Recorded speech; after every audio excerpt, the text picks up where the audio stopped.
നിമിഷപ്രിയയുടെ വധശിക്ഷ സ്ഥിരീകരിച്ച കേന്ദ്ര വിദേശകാര്യ മന്ത്രാലയം കുടുംബത്തിന് എല്ലാ സഹായവും നൽകുന്നുണ്ടെന്നും വിദേശകാര്യ വക്താവ് രൺധീർ ജയ്സ്വാൾ വ്യക്തമാക്കി. നിമിഷയുടെ കുടുംബം സാധ്യമായ എല്ലാ വഴികളും തേടുന്നുണ്ടെന്നും അറിയിച്ചു. കേസിൽ വിചാരണ കോടതിയുടെ വിധി യമൻ സുപ്രീം കോടതി ശരിവച്ചിരുന്നു. ശിക്ഷയിൽ ഇളവ് നൽകണമെന്ന ആവശ്യം തള്ളുകയും ചെയ്തു.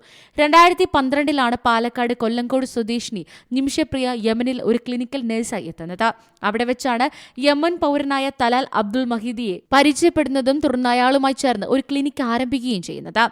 സംരംഭം ലാഭത്തിലായതോടെ ഇയാൾ ഉപദ്രവം തുടങ്ങിയതായി നിമിഷ പരാതിപ്പെട്ടു. നിമിഷ അറിയാതെ ക്ലിനിക്കിന്റെ ഷെയർ ഹോൾഡറായി തന്റെ പേര് കൂടി ഉൾപ്പെടുത്തി മാസവരുമാനത്തിന്റെ പകുതി പണം കൈക്കലാക്കി. കൂടാതെ ഇയാളുമായി ലൈംഗിക ബന്ധത്തിൽ ഏർപ്പെടാൻ നിർബന്ധിക്കുകയും ഭീഷണിപ്പെടുത്തുകയും ചെയ്തു.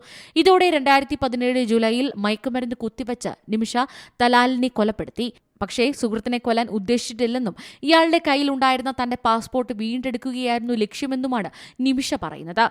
അബ്ദുൾ മഹ്ദിയുടെ കുടുംബത്തെ നേരിൽ കണ്ട് മോചനം സാധ്യമാക്കാൻ നിമിഷപ്രിയയുടെ കുടുംബം ശ്രമിച്ചിരുന്നുവെങ്കിലും അനുകൂല സമീപനം ഉണ്ടായിരുന്നില്ല. ഇയാൾ ഉൾപ്പെടുന്ന ഗോത്രത്തിന്റെ തലവന്മാരുമായി ചർച്ചകൾ നടത്തിയിരുന്നുവെങ്കിലും അതും അനുകൂലമായില്ല.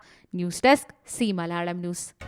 പുതിയ വാർത്തകളും വിശേഷങ്ങളും ഇനി വിരൽ തുമ്പിൽ. എല്ലാ ഡിജിറ്റൽ പ്ലാറ്റ്ഫോമുകളിലും ഇപ്പോൾ സി മലയാളം ന്യൂസ് ലഭ്യം.